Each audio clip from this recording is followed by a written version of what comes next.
everyone, welcome to Let's Crack GATE and ESC Civil with Unacademy, India's largest learning platform. आज हम start करेंगे my dear engineering hydrology. ठीक है, आज मैं आपको इंट्रोड्यूस कराऊंगी इंजीनियरिंग हाइड्रोलॉजी से।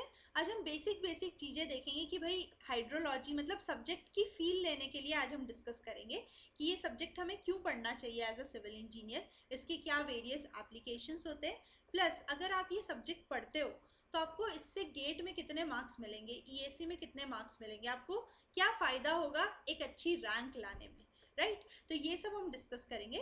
और देखिए हाइड्रोलॉजी बेसिकली होता क्या है, इसमें हम क्या करते हैं। देखो हाइड्रो का मतलब क्या होता है, hydro means water. Everyone knows this कि हाइड्रो का मतलब होता है वाटर, राइट। और लॉजी का मतलब होता है science. So it is a science of water.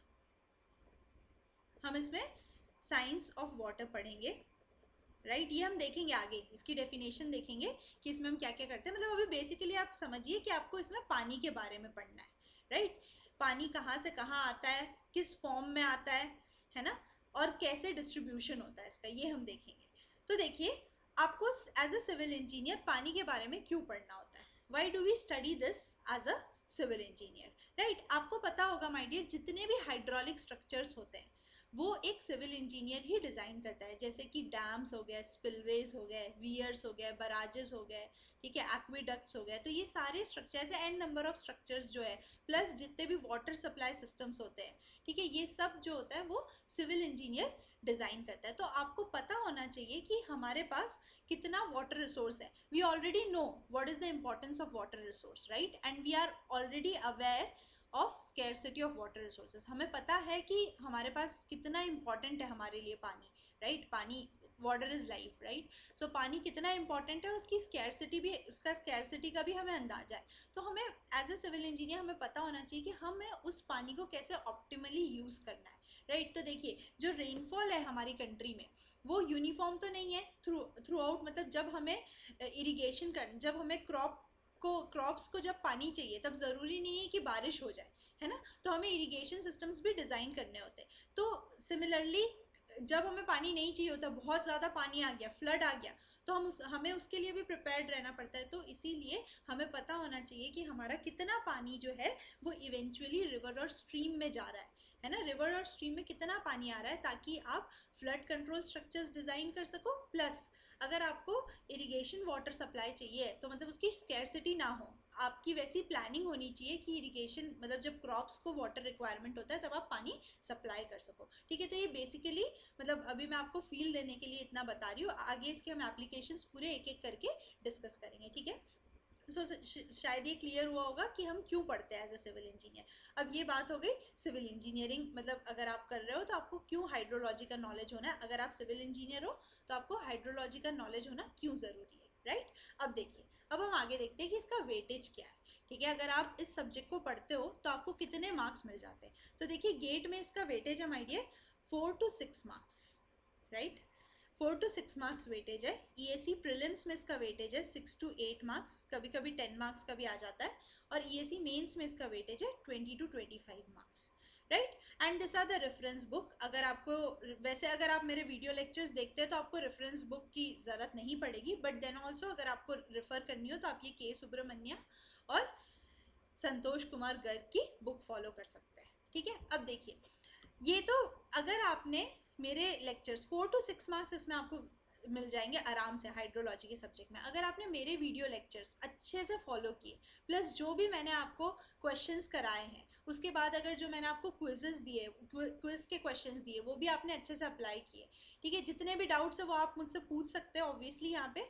तो आपको गेट में गारंटी है कि 4 मार्क्स तो मिल ही जाएंगे पक्का, ठीक है, अगर आपने मैंने जिस तरीके से पढ़ाया। और प्लस मैं ये मेक श्योर करती हूँ जब भी मैं क्लासेस लेती हूँ कि आपको सपोज आपने यहाँ पे 1 घंटे या 2 घंटे, आपकी जितने भी घंटे की क्लास हो रही है, अगर आपने मेरी क्लास अटेंड की है तो आपको यहीं पे क्लास में ही सारी चीज़ें I will try and I will make sure कि आपको वो सारी चीज़ें क्लास में ही लर्न हो जाए, राइट। और मैं आपको ऐसे टिप्स भी बताऊंगी, टिप्स एंड ट्रिक्स बताऊंगी जिससे आपको फटाफट उसी समय याद हो जाएगा, राइट। तो ये मतलब ऐसा सब्जेक्ट है कि जब मैं आपको पढ़ाऊंगी तो आपको फटाफट चीज़ें समझ में आते जाएगी। हम इसको एकदम प्रैक्टिकल एप्लीकेशंस के साथ लिंक करके चीज़ों को समझेंगे तो ये आसानी से आपसे हो जाएगा ये सब्जेक्ट, ठीक है। तो 4 मार्क्स तो आपके पक्के, 4 मार्क्स ये जितने भी मार्क्स का आएगा वो गारंटी है कि आपको सिक्योर हो जाएंगे अगर आपने मेरे वीडियो लेक्चर्स अच्छे से फॉलो किए तो, राइट। जो भी मैं आपको टास्क दूंगी वो आपको टाइमली करना है, प्लस आपको टाइमली मेरे क्लासेस अटेंड करना है, तो इजीली आपके लिए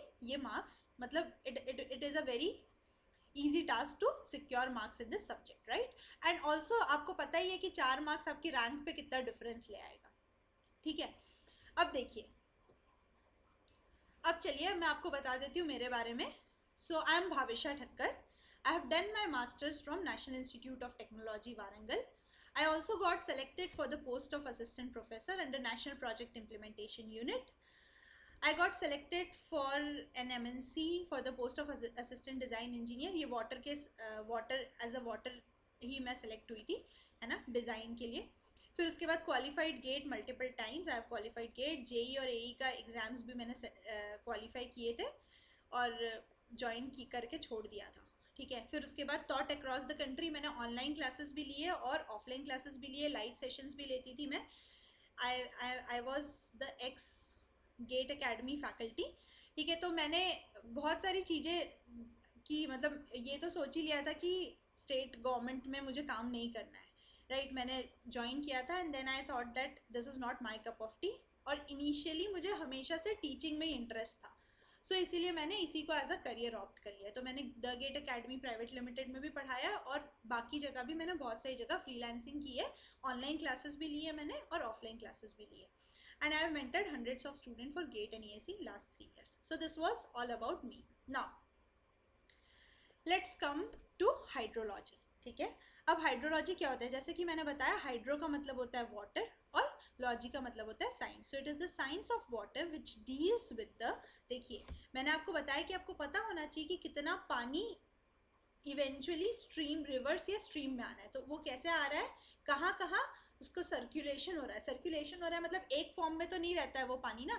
पानी जो है आपको पता होगा, आपने ये चीज़ बचपन में पढ़ी होगी कि पानी भाई वेपर बन के ऊपर जाता है, फिर क्लाउड्स का फॉर्मेशन होता है, फिर नीचे आता है ना. इस टाइप की चीज़ें आपने पढ़ी होगी पहले, तो वही है ये occurrence, circulation and distribution of water on earth surface and it's atmosphere, ठीक है. समझने की कोशिश कीजिए. देखो hydrology is the science of water, ये तो हमें हाइड्रोलॉजी के वर्ड से ही समझ में आ रहा है. हाइड्रो मतलब वाटर, लॉजी मतलब साइंस, है ना. Is the science of water which deals with the, देखिए ऑकरेंस, कितना पानी रिवर और स्ट्रीम में जा रहा है ये हमारे लिए जानना जरूरी है. उसका सर्कुलेशन कैसे हो रहा है ना, कि पानी हमें किस किस फॉर्म में अवेलेबल है, कैसे सर्कुलेशन हो रहा है, एंड उसका हमें distribution of water on earth surface and it's atmosphere.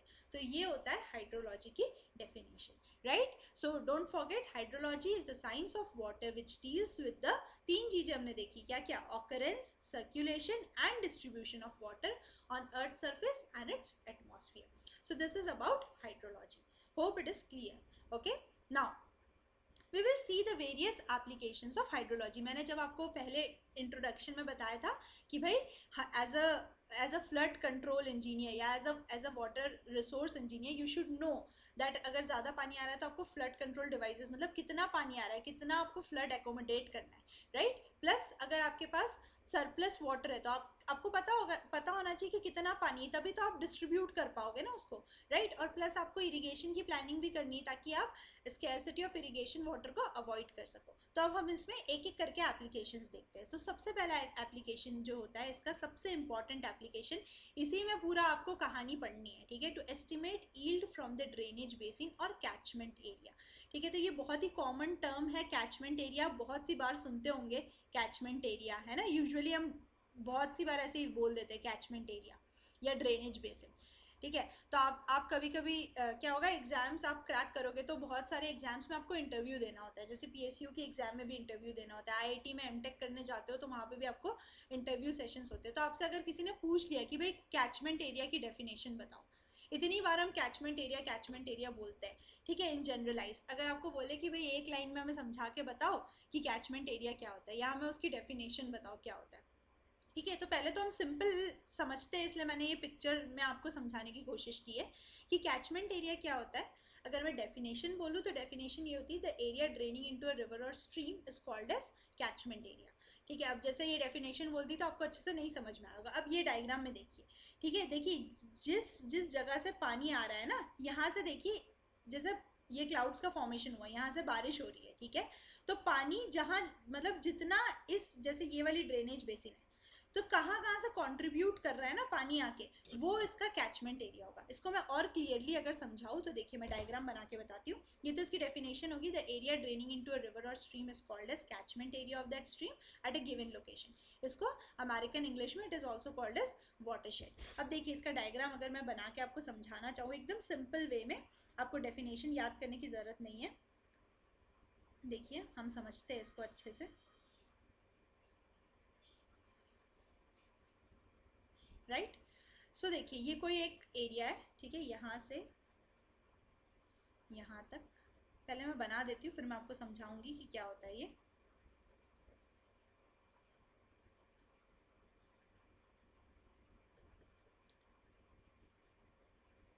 This is your catchment area, right.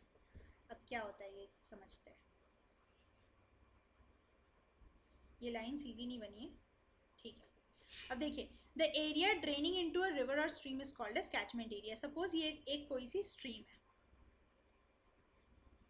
ठीक है, दिस इज योर स्ट्रीम।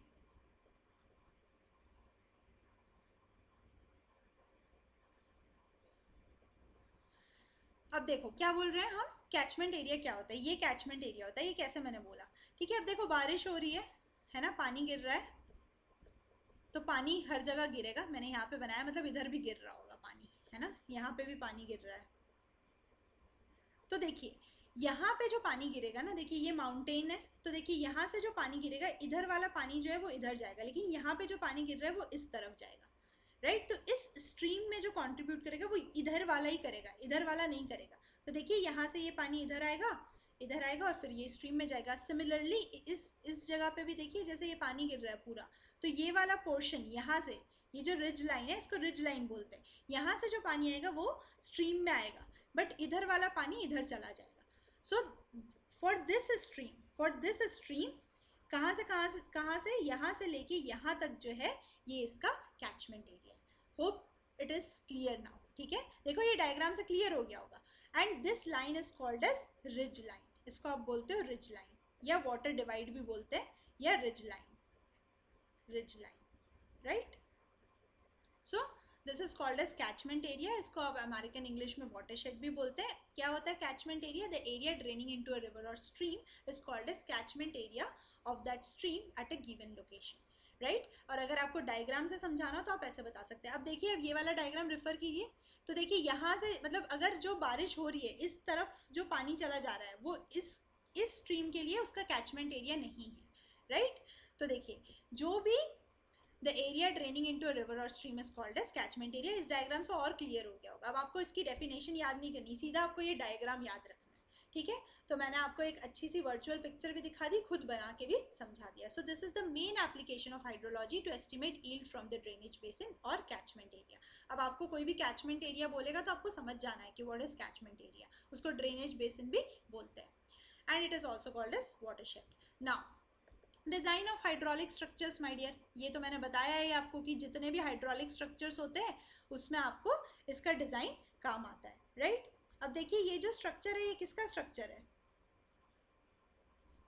ये है आपका एक्विडक्ट, ठीक है। ये बहुत पुराने, मतलब अभी भी यूज होते हैं एक्विडक्ट्स, बट ये जो है इस मतलब ये रोमन्स के टाइम से एक्विडक्ट यूज हो रहा है, ठीक है। तो जब पुराने ज़माने में जब एक जगह से दूसरी जगह, अभी भी हम यही यूज़ करते हैं इसका, बट पहले क्या होता था, पाइपलाइंस का इतना ज़्यादा मतलब वो पाइपलाइंस तब इतने इन्वेंट नहीं हुए थे, इतने टाइप्स के पाइपलाइंस, ठीक है। तब पाइपलाइंस उतना ज़्यादा यूज़ में नहीं आया था, ठीक है। तब हम क्या करते थे कि एक जगह से दूसरी जगह अगर हमें पानी सप्लाई करना होता है तो हम एक्विडक्ट्स के थ्रू करते थे। तो ये एक्विडक्ट्स है, राइट। ये रोमन्स के टाइम से, रोमन्स ने इनका इन्वेंशन किया था, तब से ये यूज़ हो रहा है। सो design of this is also one of the hydraulic structure, right. So design of hydraulic structure. Next is flood management. मैंने बताया कि आपको अगर आपके पास बहुत ज़्यादा, जैसे डैम जो है ना, डैम क्या करता है, dam is a hydraulic structure, और डैम में आपको पता होना चाहिए कि कितना पानी आ रहा है, ताकि आप उतने फ्लड को, अगर डैम नहीं होगा तो पानी पूरा बह जाएगा, राइट। तो उसको आप एकोमोडेट करने के लिए फ्लड मैनेजमेंट, मतलब डैम का कंस्ट्रक्शन करते हो तो उसमें आपको हाइड्रोलॉजी लगती है और इसीलिए फ्लड मैनेजमेंट भी इसका एक एप्लीकेशन है, राइट। Next is irrigation. जैसे कि मैंने पहले भी बताया कि हमारे जो इंडिया में रेनफॉल यूनिफॉर्मली डिस्ट्रीब्यूटेड नहीं है, मतलब जब आपके क्रॉप को रिक्वायरमेंट होती है पानी की, ज़रूरी नहीं कि तब बारिश होए, है ना। अगर तब बारिश नहीं हो रही है तो हमें आर्टिफिशियली सप्लाई करना पड़ेगा पानी। तो जब हमें पता होगा कि कितना पानी आ रहा है रिवर और स्ट्रीम में, उसके अकॉर्डिंग हम डिस्ट्रीब्यूट कर सकते हैं, इसीलिए ये भी इसका एक एग्जाम्पल है। Now hydro power generation, dam बनाते हो आप, है ना। डैम का जो कंस्ट्रक्शन होता है that is an application of hydraulic structure. जो कि एक डैम है उसका जो एप्लीकेशन है वो क्या है, हाइड्रोलॉजी का एप्लीकेशन है। और आप अगर पानी जमा कर रहे हो तो उससे आप बिजली बनाते हो, so that is hydro power generation. Next is municipal and industrial water supply. जैसे कि मैंने बताया था कि आपको पता होना चाहिए कि कितना पानी है आपके पास, उसी के अकॉर्डिंग तो आप सप्लाई करोगे, right. So it is, this is also one of the example of hydrology, municipal and industrial water supply. Next hydro power generation तो हमने देख लिया। पॉल्यूशन कंट्रोल, ठीक है। तो ये जो हाइड्रोलॉजिस्ट होते हैं वो इन्वायरमेंटल इंजीनियरिंग के, मतलब इंजीनियर्स के साथ मिलके पॉल्यूशन कंट्रोल भी करते हैं। Next is navigation. ऑब्वियसली जो रिजर्वॉयर में जो ऊपर पानी जमा होता है उसमें आप नेविगेट भी कर सकते हैं, एक जगह से दूसरी जगह जा सकते हैं। बहुत सी जगह वहाँ पे रिक्रिएशन के लिए भी यूज़ होता है, बोटिंग होती है, ठीक है। सो नेविगेशन के लिए भी, navigation is also. And drought management, जैसे मैंने बताया कि हमें पता है, we are well aware of the scarcity of water, right. तो स्कैरसिटी ऑफ वाटर होने पे जब आपका पानी सूखा पड़ने वाला होगा, अगर आपने पहले से पानी स्टोर करके रखा है तो आप उस समय सप्लाई कर सकते हो। So it helps in drought management also. So this are the various application of engineering hydrology. Okay, तो देखिए हम क्यों पढ़ते हैं ये सब्जेक्ट, शायद अब आपको समझ में आ गया होगा। देखो माय डियर, सब्जेक्ट में अगर आपको पकड़ चाहिए ना, मतलब आपको इंटरेस्ट से पढ़ना है। एक होता है कि भाई आप पढ़ रहे हो, एक होता है कि आप इंटरेस्ट से पढ़ रहे हो। तो जब आप इंटरेस्ट से पढ़ते हो ना तो आपको मज़ा भी आता है पढ़ने में, और आप उसको एकदम आसानी से ग्रास्प कर लेते हो, ठीक है। तो फील लेना सब्जेक्ट की बहुत ज़रूरी है, और जब आप उसका प्रैक्टिकल एप्लीकेशंस देखते हो तो आपको अच्छे से समझ में आता है, ठीक है। तो होप ये समझ में आ रहा हो। देखो माय डियर, हाइड्रोलॉजी में ना हम सिर्फ, हमारा जो मेन फोकस होगा ना, मैंने बार बार ये लाइन भी बोली होगी कि कितना पानी इवेंचुअली रिवर और स्ट्रीम में आ रहा है, वही हमें जानना है। उसके लिए एक टेक्निकल टर्म होता है रन ऑफ, वो हम आगे डिस्कस करेंगे। और रन ऑफ से ही आपके बहुत सारे क्वेश्चंस आते हैं, जो डिफिकल्ट क्वेश्चन होते हैं, कंसेप्ट बेस्ड क्वेश्चन होते हैं, वो रन ऑफ से ही आते हैं, ठीक है। तो रन ऑफ मतलब अभी मैं आपको सिर्फ इंट्रोड्यूस करा रही हूँ, ये हम पूरा डिटेल में डिस्कशन करेंगे। बट मैं बार बार जो बोल रही हूँ ना कि कितना पानी इवेंचुअली रिवर और स्ट्रीम में जा रहा है, यही हमें जानना है, क्योंकि उसी से तो हम कितना पानी जा रहा है उसके अकॉर्डिंग हम फ्लड कंट्रोल डिवाइसेस डिज़ाइन करेंगे, प्लस वाटर सप्लाई सिस्टम भी डिज़ाइन करेंगे, और फिर this are the various application, ठीक है। तो हमने देखा कि भाई कैचमेंट एरिया क्या होता है, अच्छे से समझा हमने कि कैचमेंट एरिया क्या होता है, ठीक है। Design of hydraulic structures, flood management, irrigation, hydro power generation, municipal and industrial water supply, pollution control, navigation and drought management. So this are the various application of hydrology.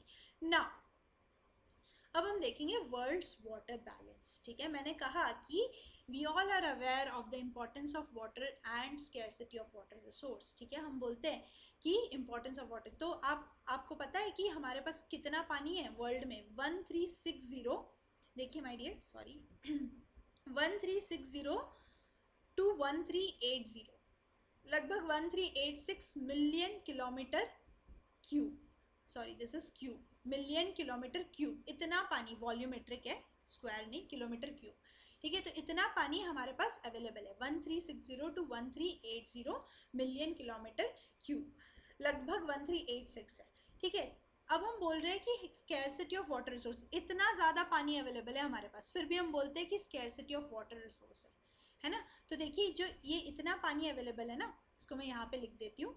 हमारे पास लगभग 1360 to 1380 million kilometre cube पानी available है, ठीक है। लेकिन my dear, इसमें से 97.2% of water, 97.2% of water is saline water और सी वाटर, ठीक है। ये आपका सलाइन वाटर है या सी वाटर है, which is not available for use, ठीक है। फ्रेश वाटर के जैसे अवेलेबल नहीं है। उसके बाद बचा कितना, देखिए बचा कितना इसमें से 2.8%, राइट। 2.8%। अब ये जो 2.8% है ना, ये भी आपको as a fresh water available नहीं होता है। इसमें से देखिए 2.8% में से माय डियर, देखो ये भी फिर देखिए 3 पार्ट में डिवाइड हो जाएगा। 2.8% में से जो 2.1% वाटर होता है ना, वो in the form of ice और ग्लेशियर्स है, तो ये भी आपको यूज में नहीं आएगा, ये in the form of ice और ग्लेशियर्स है, ठीक है। उसके बाद अब इसमें से कितना बचा, 0.7 बचा। उसमें से देखिए माय डियर, जो 0.37 होता है, लगभग 0.37 या 36, ठीक है, ये जो पानी होता है ये below the 800 meter below the ground surface होता है, तो ये भी आपको आसानी से अवेलेबल नहीं होता है। तो बचा कितना, ओनली 0.33% जो है, लगभग 0.33% जो है, ये आपको अवेलेबल होता है as fresh water. This is the only water which is available for use, or you can say it is available for as fresh water, ठीक है। और यही वाटर जो होता है सिर्फ यूज के लिए अवेलेबल होता है। तो देखो हम बोल रहे हैं ना कि हमें इसीलिए ऑप्टिमली यूज करना है वाटर रिसोर्स को। इतना पानी अवेलेबल तो है हमारे पास, लेकिन इसमें से जो 97.2% ऑफ वाटर है ये एज सी वाटर या सलाइन वाटर अवेलेबल है। बचा हुआ जो 2.8% ऑफ वाटर है उसमें से सिर्फ आपका जो है, आपको ये डेटा याद रखना है। कभी कभी छोटी छोटी एग्जाम्स में ये डेटा पूछ लेता है, ठीक है। अगर जैसे आप गेट के लिए प्रिपेयर कर रहे हो तो हो सकता है कि आप एसएससी जेई या अपने अपने स्टेट के इंजीनियरिंग सर्विसेज एग्जाम दें, तो उसमें थोड़े थियोरेटिकल क्वेश्चंस आते हैं, तो उसमें आपको पता होना चाहिए कि कितना percent water as a fresh water available है, 0.33%, ठीक है। So this is about world water balance. Now next we will discuss about hydrologic cycle. Now before going into that, let me tell you one important thing, कि आपने Unacademy learning app अगर install नहीं किया है, कर लिया है तो बहुत कर ही लिया होगा, अगर आपने नहीं किया है तो इस ऐप को तुरंत इंस्टॉल कीजिए, ठीक है। ये ऐप को आप अपने प्ले स्टोर से या ऐप स्टोर से इंस्टॉल कर सकते हैं। इस ऐप को इंस्टॉल करने से माय डियर, आपको अगर आप गेट और ईएससी या किसी भी एग्जाम की प्रिपरेशन कर रहे हैं तो this app is a must app in your phone, ठीक है। ये आपको बहुत ज़्यादा हेल्प करेगा, क्योंकि जैसे ही आप ये ऐप इंस्टॉल करेंगे तो आपको बहुत सारे वीडियो लेक्चर्स का एक्सेस मिल जाएगा, वो भी इंडिया के टॉप एजुकेटर्स से, ठीक है। तो जितने भी अपने अपने स्ट्रीम में टॉप एजुकेटर्स हैं उनके आपको वीडियो लेक्चर्स मिल जाएंगे, ठीक है। प्लस अगर आप इसमें देखिए, आपको बहुत सारी स्पेशल क्लासेस मिलेगी, मेरी भी स्पेशल क्लासेस मिलेगी, और भी टॉप एजुकेटर्स हैं उनकी भी स्पेशल क्लासेस मिलेगी, राइट। और इसमें आप मल्टीपल, एक ही सब्जेक्ट को मल्टीपल फैकल्टीज से पढ़ सकते हैं। ये तो हो गया अगर आपने लर्निंग ऐप इंस्टॉल कर लिया, तो ये तो मस्ट ही है, क्योंकि आपको बहुत सारी स्पेशल क्लासेस मिल रही है, एन नंबर ऑफ एजुकेटर्स, और वो भी टॉप एजुकेटर्स आपको हर एक सब्जेक्ट के लिए अवेलेबल है। प्लस अगर आपको वन ऑन वन डिस्कशन चाहिए, और अगर आप बहुत ज़्यादा सीरियस है अपनी प्रिपरेशन को लेके और आप चाहते हैं कि आप इसको क्रैक कर ही ले, और प्लस आपको अगर एक स्ट्रक्चर्ड लर्निंग चाहिए, तो आप क्या कीजिए, आप इसका प्लस सब्सक्रिप्शन ले सकते हैं। ये सब्सक्रिप्शन आपको 1 महीने के लिए, 3 महीने के लिए, 6 महीने के लिए, 12 महीने के लिए और 24 मंथ्स के लिए अवेलेबल है। तो अगर आप ये सब्सक्रिप्शन 12 मंथ्स के लिए लेते हैं तो इसका जो कॉस्ट होता है माय डियर, ये 25,000 होता है। बट इसमें आपको एक डील मिल जाएगी अगर आप मेरा कोड यूज़ करते हैं BT life. Don't forget Bhavisha Thakkar, my name is Bhavisha Thakkar, so this is BT life, है ना। If you are applying this code, तो आपको ये जो कोर्स है ये सिर्फ आपको मिल जाता है 22,500 में, राइट। और अगर आप 2 साल के लिए सब्सक्रिप्शन लेते हैं तो ये जो कोर्स है ये आपको एक्चुअल प्राइस इसका 30,000 है, बट अगर फिर से आप मेरा कोड यूज़ करते हैं BT लाइफ, तो आपको ये जो कोर्स है ये सिर्फ 27,000 रुपीज़ में मिल जाएगा। मैं क्यों बोल रही हूँ कि सिर्फ आपको 27,000 में मिलेगा माय डियर, क्योंकि देखिए जब आप इसको 24 से डिवाइड करेंगे तो इसका जो पर मंथ कॉस्ट है वो नियरली 1100 रुपीज़ है, राइट। तो ये जो 1100 रुपीज़ है, ये अगर आप महीने में 2 पार्टी कर लेते हैं, ठीक है, 2 पार्टी कर लेते हो तो एक पार्टी का मतलब 2 पार्टी का कॉस्ट है ये, ठीक है। तो इससे अच्छा आप ऐसी ट्रीट दो ना अपने आप को कि जो एक इन्वेस्टमेंट की तरह काम करे, है ना। अगर आपने मंथ में 2 पार्टी कर ली तो ये इतने हो गए 1100 रुपये, राइट, होंगे ऑब्वियसली। तो अगर आप ये सिर्फ पर मंथ कॉस्ट सिर्फ 1100 रुपये, अगर आप इसमें आप इन्वेस्टमेंट करते हो और अगर आप अपने लिए इन्वेस्ट कर रहे हो ना, it will pay you a huge, मतलब बाद में आपको ये बहुत ज़्यादा बेनिफिशियल होगा, अभी से बेनिफिशियल होगा अगर आपने ये सब्सक्रिप्शन ले लिया तो, ठीक है माय डियर। तो देखिए अगर आप 12 महीने का सब्सक्रिप्शन लेते हैं तो इट इज़ एडवाइजेबल कि आप 24 मंथ्स का सब्सक्रिप्शन ले लीजिए, क्योंकि देखिए फीस में ज़्यादा फ़र्क नहीं है, ये है आपका 22,500 में और ये आपका 27,000, मतलब 1 मंथ की फ़ीस में, 1 मंथ की सब्सक्रिप्शन फीस में आपको 1 ईयर का एक्सटेंडेड मिल रहा है। क्योंकि देखिए अगर आप गेट का एग्ज़ाम लिख रहे हैं या कोई भी एग्ज़ाम आप प्रिपेयर कर रहे हैं जिसके लिए वो आप लिख रहे हैं, उसके बाद आप उसका रिजल्ट आपका वेटिंग रहता है, तो आप रिजल्ट के लिए वेट करते हो, लेकिन उस दौरान भी आप अपनी प्रिपरेशन चालू रखते हो, ठीक है। जैसे गेट का या ईएसी का आपने प्रीलिम्स दे दिया, फिर आपको मेंस देना है ना, तो आपका जो सब्सक्रिप्शन रहेगा अगर आपके पास 24 मंथ्स का रहेगा तो बहुत ज़्यादा हैंडी रहेगा, आपको फिर से खरीदना नहीं पड़ेगा, तो it is always better, right ना। अगर आप ये प्लस सब्सक्रिप्शन में आ जाते हो तो आपको क्या क्या बेनिफिट होंगे माय डियर, ये हम देखते हैं। आपको डेली लाइव क्लासेस मिलेगी, है ना, मैंने जैसे कि बताया कि जो आपकी लर्निंग है वो बहुत ही स्ट्रक्चर्ड है। डेली लाइव क्लासेस मिलेगी मतलब 1-on-1 इंट्रैक्शन होगा, मैं डेली लाइव आऊँगी, है ना, आपको जो भी डाउट्स होंगे वो वहीं पे क्लियर किए जाएंगे, ठीक है। और जो आपकी लर्निंग होगी वो बहुत ज़्यादा स्ट्रक्चर्ड होगी, आपको बता दिया जाएगा कि आज आपकी कौन सी क्लास होगी, कल आपकी कौन सी क्लास होगी, है ना, इस महीने आपके कौन कौन से सिलेबस कवर हो जाएंगे। प्लस इसका बैच वाइज भी होता है, जैसे सपोज अगर आप गेट 2021 के लिए अपीयर कर रहे हैं, ठीक है, तो उसके लिए एक अलग बैच होगा। अगर आप गेट 2022 के लिए प्रिपेयर कर रहे हैं तो उसके लिए एक अलग बैच होगा, ठीक है। तो यहाँ पे लर्निंग जो है माय डियर ये बहुत ही स्ट्रक्चर्ड है, प्लस सेपरेट डाउट्स सेशंस होते हैं। प्लस अगर आप मेरा कोड यूज़ कर लेते हैं बीटी लाइव, तो आप मेरे जो आपके जो डाउट्स होंगे वो मेरी प्रायोरिटी में आ जाएंगे, ठीक है। आप प्लस वॉच ऑफलाइन भी कर सकते हैं, सपोज आपकी अगर कोई क्लास मिस हो गई तो आप आराम से ऑफलाइन देख सकते हैं, ठीक है। देखिए अगर आप ऑफलाइन कोचिंग जाते हैं,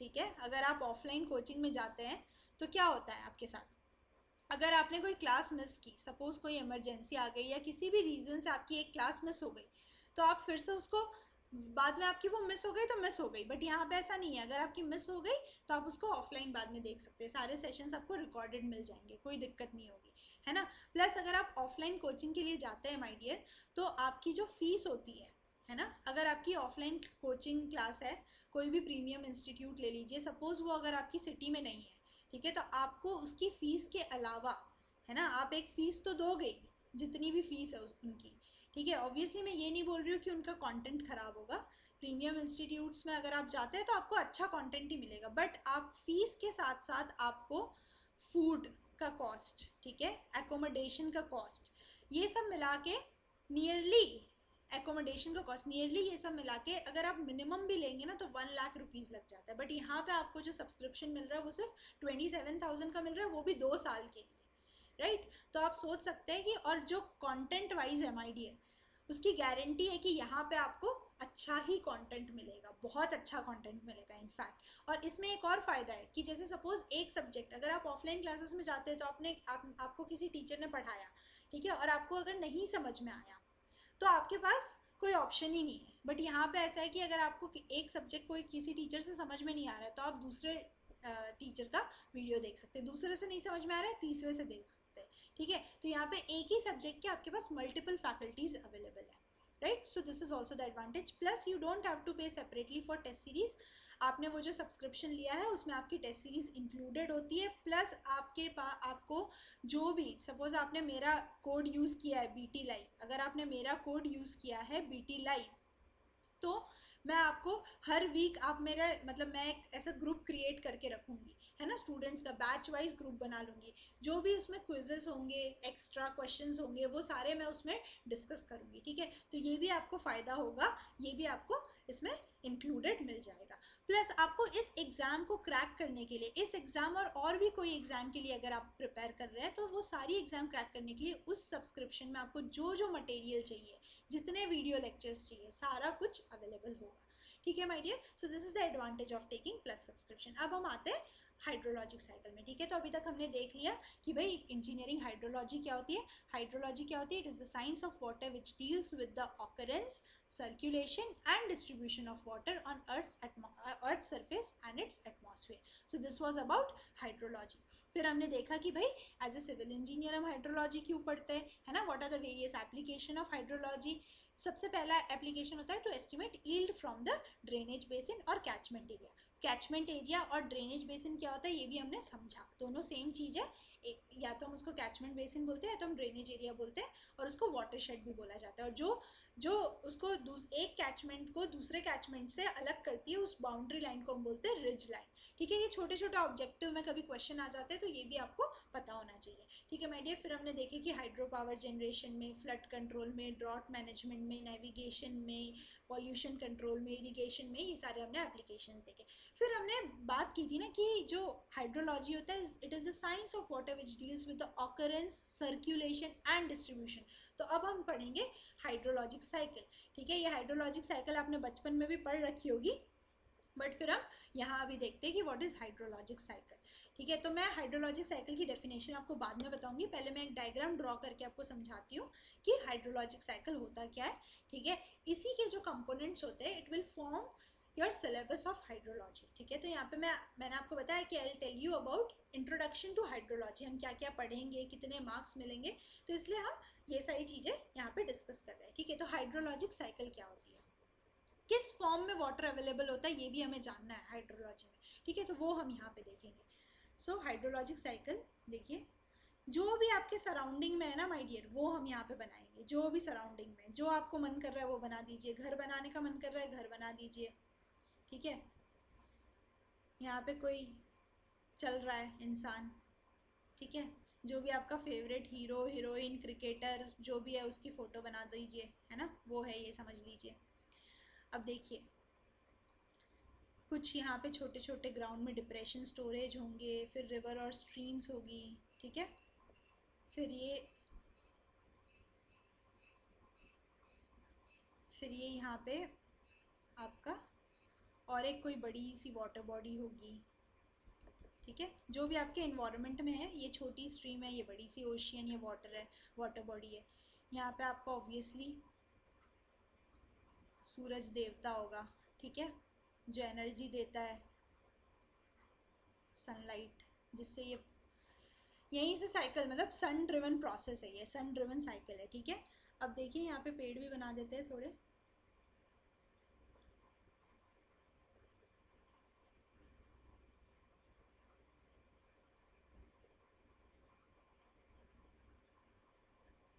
सॉरी,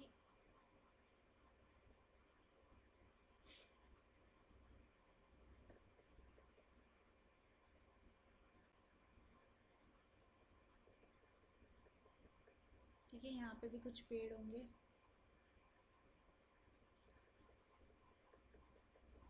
लीव्स है ये पेड़ की। ठीक है, और यहाँ पे क्लाउड्स, राइट। अब देखिए, अलग कलर से बना देते हैं ताकि समझ में आएगा अच्छे से। सो दिस इज अबाउट, ये है आपका सराउंडिंग पूरा। ठीक है, अब देखिए हाइड्रोलॉजिक साइकिल होता क्या है, जब आपका जो पानी है, ठीक है, when hydrologic cycle is a cycle in which water moves from one phase to another phase having different residential time in each phase. ठीक है, ये तो इसकी डेफिनेशन है, अब इसको समझते हैं क्या बोलना चाह रहा है ये। ठीक है, अब देखिए, ये सन की रेडिएशन से या सन की एनर्जी से, सन की हीट एनर्जी से क्या होगा कि ये जो पानी के मॉलिक्यूल्स हैं, ठीक है, इनके जो आपस में इंट्रैक्शन होगा, वो ये जो काइनेटिक एनर्जी है, यहाँ से सन से जो इनको काइनेटिक एनर्जी मिलेगी, उससे उसके थ्रू ये इवोपरेशन, ये पानी इवोपरेट हो जाएगा। सिंपल समझिए, चलिए अभी कंसेप्ट में नहीं जाते, क्योंकि इवोपरेशन में मैं आपको डिटेल में पढ़ाऊंगी कि कैसे प्रोसेस होता है ना। तो सन से जो हीट रेडिएशन आएगी, उसके वजह से ये जो पानी है ये इवेपोरेट होगा। ठीक है, ओशियन का पानी जो है वो इवेपोरेट होगा। ठीक है, so this process is called as evaporation. ठीक है, पानी इवेपोरेट होगा। जैसे ही पानी इवेपोरेट होगा, मतलब ये देखिए, एक फॉर्म से दूसरे फॉर्म में चेंज हो रहा है, मतलब वाटर से ये वाटर वेपर के फॉर्म में चेंज होगा। फिर जैसे ही ये ऊपर जाएगा तो क्या होगा, टेम्परेचर कम होगा, टेम्परेचर कम होगा तो कंडेंसेशन का प्रोसेस होगा, कंडेंसेशन का प्रोसेस होगा तो फिर क्लाउड्स का फॉर्मेशन बनेगा, ठीक होगा। ठीक है, जैसे ही पानी ऊपर गया तो कंडेंसेशन का प्रोसेस हुआ और क्लाउड्स का फॉर्मेशन हुआ। ठीक है, जैसे ही क्लाउड्स का फॉर्मेशन हुआ माय डियर, तो फिर देखिए क्या होगा, बारिश होगी। ठीक है, जैसे ही क्लाउड्स का फॉर्मेशन हुआ, बारिश होगी। यहीं पे नहीं होगी, सब जगह होगी। ठीक है, ये डायग्राम में मैं यहाँ पे बना रही हूँ। तो जैसे ही बारिश होगी, मतलब बारिश होगी या किसी भी फॉर्म पे पानी नीचे आएगा वापस। ये तो आपको पता ही है ना कि भाई पानी कहीं से जाता है फिर वापस आता है, यही है सर्कुलेशन। अब देखिए हम डिस्ट्रीब्यूशन देखेंगे। अब क्या होगा, ये जो पानी आएगा इसमें से कुछ पानी, हर जगह आएगा पानी, ठीक है। अब देखिए इसमें से कुछ पानी जो है माय डियर वो जमीन के अंदर चला जाएगा, ठीक है, जो कि जिसको हम बोलते हैं इनफिल्ट्रेशन, ठीक है, जिसको हम बोलते हैं infiltration.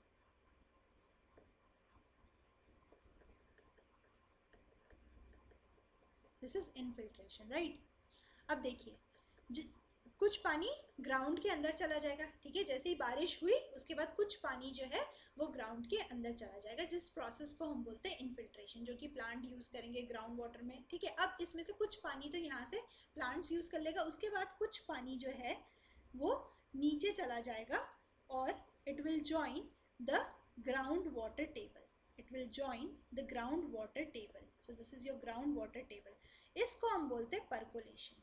So this is called as percolation. Right? Now, कुछ पानी ग्राउंड में चला गया, कुछ पानी और नीचे जाके ग्राउंड वाटर टेबल को ज्वाइन कर लिया, उस प्रोसेस को हम बोलते हैं पर्क्यूलेशन। जो पानी ग्राउंड के अंदर गया उसको हम बोलते हैं इनफिल्ट्रेशन, ठीक है माय डियर। अब देखो कुछ पानी ये बिल्डिंग के इसमें स्टोर होगा, बिल्डिंग की छत पे, ठीक है, कुछ पानी ये इंसानों में भी स्टोर होगा, ठीक है, कुछ पानी ये पेड़ की पत्तियों में भी स्टोर होगा, ठीक है। तो इस टाइप के स्टोरेज को हम बोलते हैं इंटरसेप्शन स्टोरेज, ठीक है, इंटरसेप्शन स्टोरेज, राइट। प्लस कुछ कुछ यहाँ पे ग्राउंड में जैसे अंड्यूलेशंस होंगे, है ना, डिप्रेशंस होंगे, वहां पे भी पानी स्टोर हो जाएगा, उसको हम बोलते हैं depression storage, right? This is called as depression storage. फिर ये हो गया आपका इंटरसेप्शन स्टोरेज, ये हो गया आपका इनफिल्ट्रेशन, ये हो गया आपका पर्क्यूलेशन। देखो बहुत सी बार बच्चों को कंफ्यूजन होता है कि इनफिल्ट्रेशन अभी तो हम आगे पढ़ेंगे, मैं यहाँ पे सिर्फ आपको घबराना नहीं है, इतनी सारी टर्म मैं यूज कर रही हूँ कि मैम आपने इतनी सारी टर्म्स बता दी, ये सब क्या होती है। अभी सिर्फ आप, मैं एकदम सिर्फ इंट्रोड्यूस कर रही हूँ टर्म को, इसको हम डिटेल में डिस्कस करेंगे, यही आपका हाइड्रोलॉजी का सिलेबस है, ठीक है। So this is rainfall which we will call it as precipitation, ठीक है, किसी भी फॉर्म पे आ रहा है पानी, ठीक है, ये प्रेसिपिटेशन हो गया, उसके बाद पानी ग्राउंड पे गया, इनफिल्ट्रेशन, डीप मूवमेंट हुआ, वो पर्कुलेशन है ना। तो बहुत से बच्चों को इनफिल्ट्रेशन और पर्कुलेशन में कंफ्यूजन होता है। तो deep movement of water when it's joined the groundwater table it is called as percolation. Only the movement of water inside the ground is called as infiltration, ठीक है। तो यहाँ का सॉइल मॉइस्चर डेफिशिएंसी सेटिस्फाई करने के बाद जो भी पानी बचता है वो नीचे चला जाता है और ग्राउंड वाटर टेबल को ज्वाइन करता है, वो उसको आप बोलते हो पर्कुलेशन, राइट। और फिर देखिए यहाँ पे डिप्रेशन स्टोरेज। अब देखिए यहाँ से जो लीव्स में पानी स्टोर होगा प्लस फोटोसिंथेसिस की प्रोसेस भी होगी, तो लीव्स जो है वो पानी रिलीज भी करेंगे in the atmosphere again, so that process is called as transpiration, transpiration.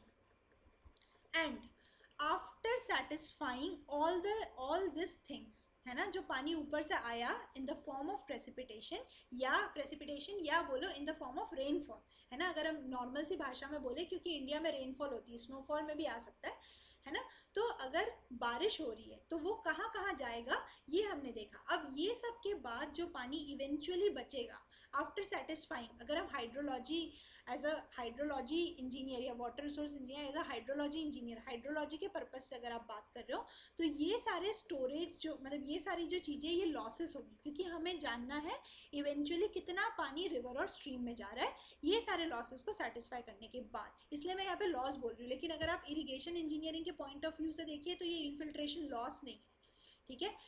तो इस केस में हम लॉस बोल रहे हैं क्योंकि हम हाइड्रोलॉजी पढ़ रहे हैं अभी, ठीक है। तो आफ्टर ऑल दिस थिंग्स जो भी पानी बचेगा वो जाएगा इवेंचुअली रिवर और स्ट्रीम में, और इसको आप बोलते हो my dear run of.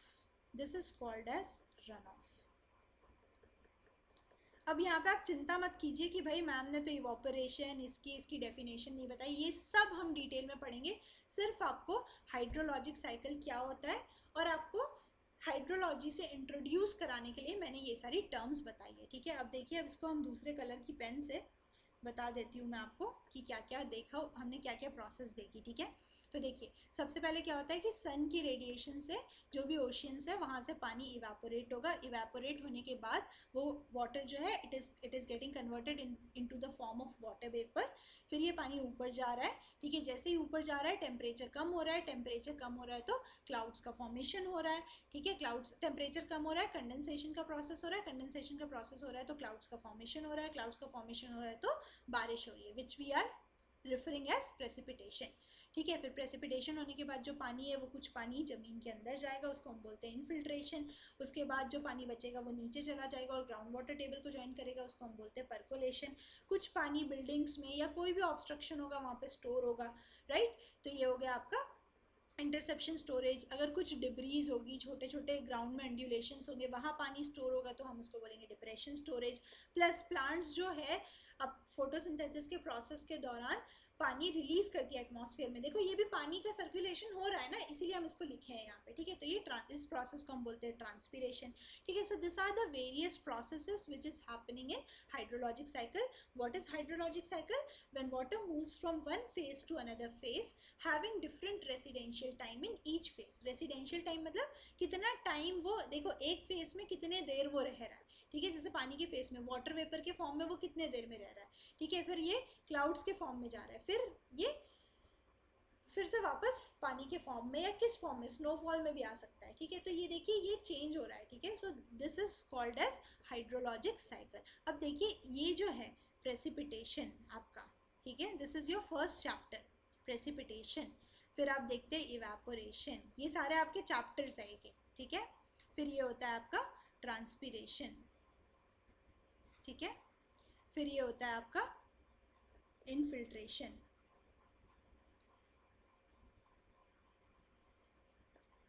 Right, and run of.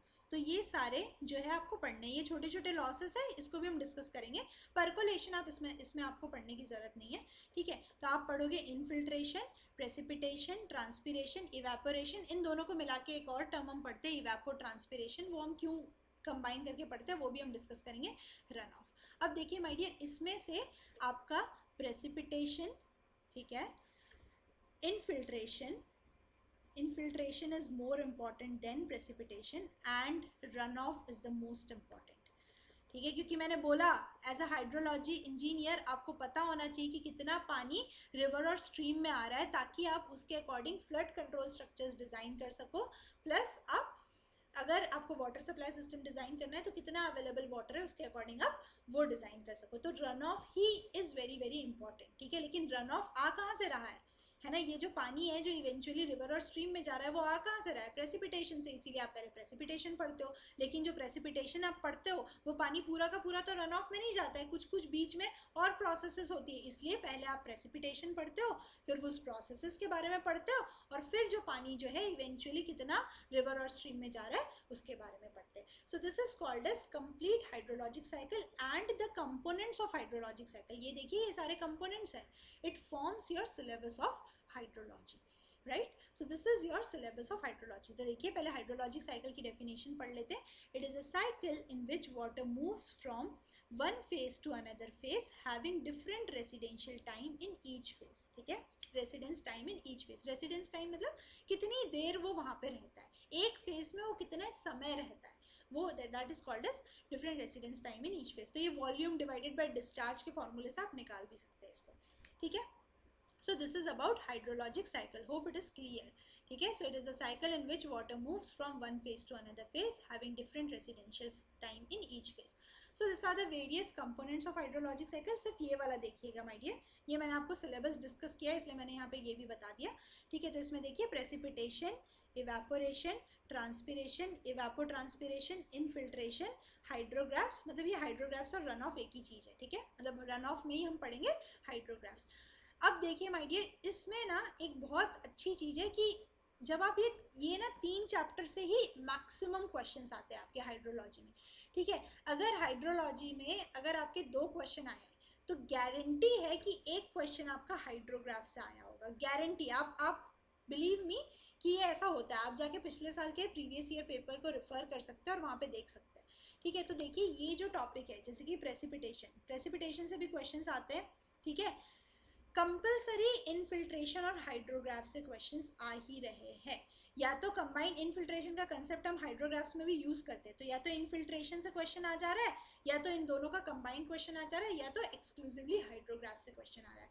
So this is very important topic, और बाकी ये सब भी टॉपिक्स इंपॉर्टेंट है। ठीक है, फिर इसके बाद हम फ्लड्स के बारे में भी पढ़ते हैं, maximum flood estimation, flood routing और स्ट्रीम फ्लो मेजरमेंट्स। ठीक है, और ग्राउंड वाटर हाइड्रोलॉजी भी हम पढ़ेंगे इसमें। तो देखिए, समझ में आ गया होगा कि अभी तक हमने क्या क्या पढ़ा। आपको थोड़ा सा सब्जेक्ट का आइडिया हुआ होगा कि भाई इस सब्जेक्ट में हमें क्या क्या पढ़ना है। और माय डियर, बिलीव मी, अगर आप मेरे लेक्चर्स, अगर आप मेरे वीडियो लेक्चर्स अच्छे से फॉलो करते हैं, जो भी क्वेश्चंस मैं क्लास में कराती हूँ वो आप अच्छे से करते हैं, तो आपके ये 4 मार्क्स या 5 मार्क्स या जितने भी मार्क्स का हाइड्रोलॉजी आ रहा है वो पक्का सिक्योर हो गए। ठीक है, ये गारंटी। देखिए, जैसे ही हम पढ़ेंगे तो हम क्या करेंगे कि हम समरी उसकी डिस्कस करेंगे। उसका मैं आपको एक एक ट्रिक बताऊंगी कि आपको कैसे इसको करना है याद, तो वो उससे आपको बहुत ही ईजी हो जाएगा। ठीक है, तो आज हम इतना ही डिस्कस करते हैं। ठीक है, ये हम डिस्कस करते हैं आज इतना ही। देखिए, इसको मैं एक बार आपको समराइज कर देती हूँ। तो आज जो भी हमने पढ़ा उसको फटाक से एक बार समराइज कर लेते हैं। ठीक है, क्या क्या हमने पढ़ा उसको हम समराइज कर लेते हैं। खाली स्लाइड लेते हैं, इसमें कर लेते हैं। ठीक है, तो देखिए समरी हम लिख लेते हैं क्या क्या है आज हमने जो भी किया। सॉरी,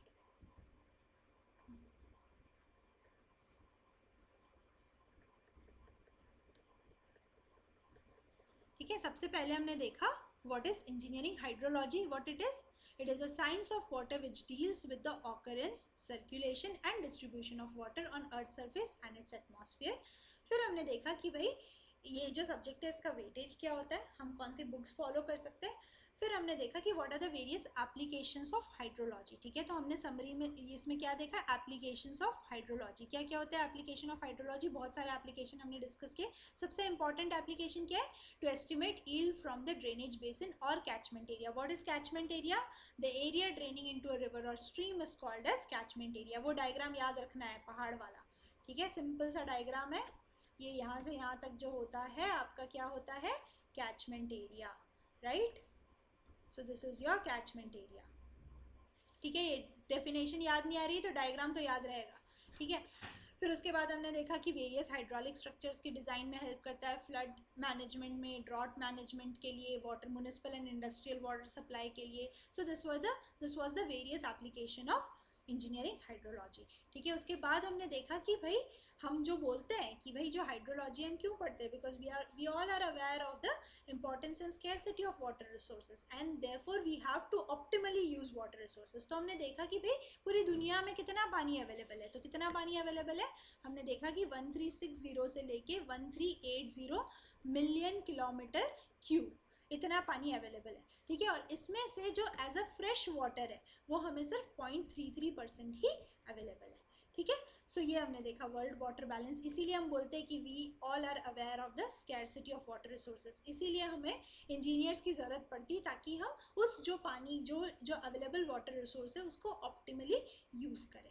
ठीक है, उसके बाद हमने देखा कि what was world water balance. फिर हमने देखा हाइड्रोलॉजिक साइकिल। ठीक है, तो हाइड्रोलॉजिक साइकिल क्या होती है, बताइए हाइड्रोलॉजिक साइकिल क्या होती है।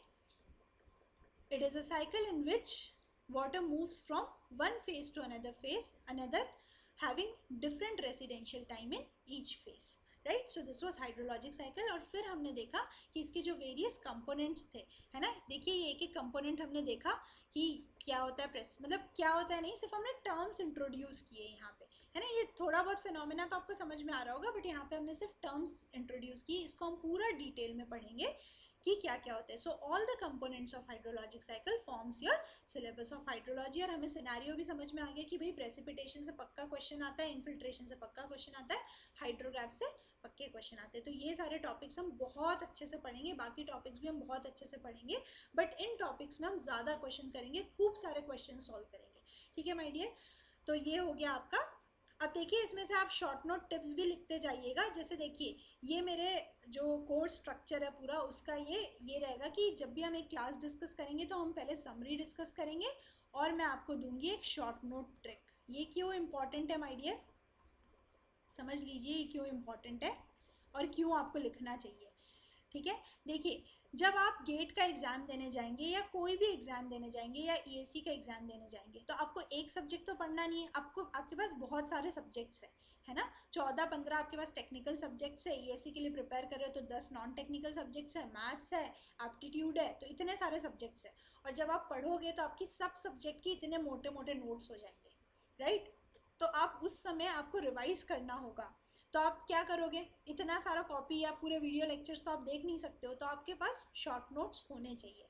उस समय के लिए आपको बहुत हेल्प करेंगे, 15 दिन या 1 मंथ पहले सिर्फ आप शॉर्ट नोट्स रिवाइज कीजिए, ठीक है। अब शॉर्ट नोट्स बनाना एक टास्क है ना। अगर आप उसको छोड़ देते हो ना तो आपको वो इकट्ठा बनाने में बहुत दिक्कत होगी। इससे अच्छा जिस दिन आपने क्लास की उसी दिन उसका शॉर्ट नोट बना लीजिए। जैसे आपको आज पता चला कि भाई क्या क्या आप लिख सकते हो, कि भाई वर्ल्ड वाटर बैलेंस के बारे में आप लिख सकते हो शॉर्ट नोट्स में। ये तो खैर इंट्रोडक्शन था तो इसमें इतना कुछ आपको फॉर्मूला या कुछ मिला नहीं है, ठीक है। बट आप इसमें एप्लीकेशन के बारे में लिख सकते हो, कैचमेंट एरिया के बारे में लिख सकते हो। सिर्फ आप कैचमेंट एरिया के बारे में इसमें लिख लीजिए, ये डायग्राम बना लीजिए कि कैचमेंट एरिया क्या होता है, ठीक है। और इस वाली लाइन को आप क्या बोलते हो, रिज लाइन बोलते हो, ठीक है। तो ये आप लिख लीजिए इसमें शॉर्ट नोट में। तो मैं आपको शॉर्ट नोट बताऊंगी कि आपको उसी दिन क्लास जैसे ही लेक्चर खत्म हुआ फटाक से अपनी शॉर्ट नोट की एक कॉपी बनाइए सेपरेट, और उसमें आज के जो लेक्चर में आपको जो जो उसमें इंपॉर्टेंट चीज़ें मिली वो लिख लीजिए, ठीक है माय डियर। तो इससे आपको क्या होगा कि अलग से आपको शॉर्ट नोट्स नहीं प्रिपेयर करने पड़ेंगे, क्लास के साथ साथ आपके शॉर्ट नोट्स भी प्रिपेयर हो जाएंगे, चीज़ें आपको याद भी हो जाएगी। तो आपका जो हाइड्रोलॉजी पढ़ने का काम है वो क्लास के साथ ही खत्म हो जाएगा, ठीक है my dear. So this was about today's class. Next class में हम डिस्कस करेंगे प्रेसिपिटेशन से। So thank you for watching this video and please like this video. अगर आपको मेरे समझाना अच्छा लगता है, आपको मेरा लेक्चर अच्छा लगता है तो प्लीज़ लाइक कीजिए ताकि मैं और अच्छा कंटेंट आपके लिए बनाते जाऊँ। और सब्सक्राइब कर लीजिए ताकि आपको कंटिन्यूसली इस चैनल का बेनिफिट मिलता रहे, let's crack GATE and ESC civil. Plus अगर आप मेरा कोड यूज़ करते हैं BT live, don't forget BT live, अगर आप मेरा कोड यूज़ करते हैं तो आप मेरे साथ 1-on-1 जुड़ सकते हैं। प्लस मैं आपके ग्रुप्स क्रिएट करूँगी जिसमें आपके जो डाउट्स है वो बहुत अच्छे से क्लियर होंगे। And yes, don't forget to hit the bell icon so that जब भी हम आए तो आपको नोटिफिकेशन मिले, ठीक है माय डियर। Thank you.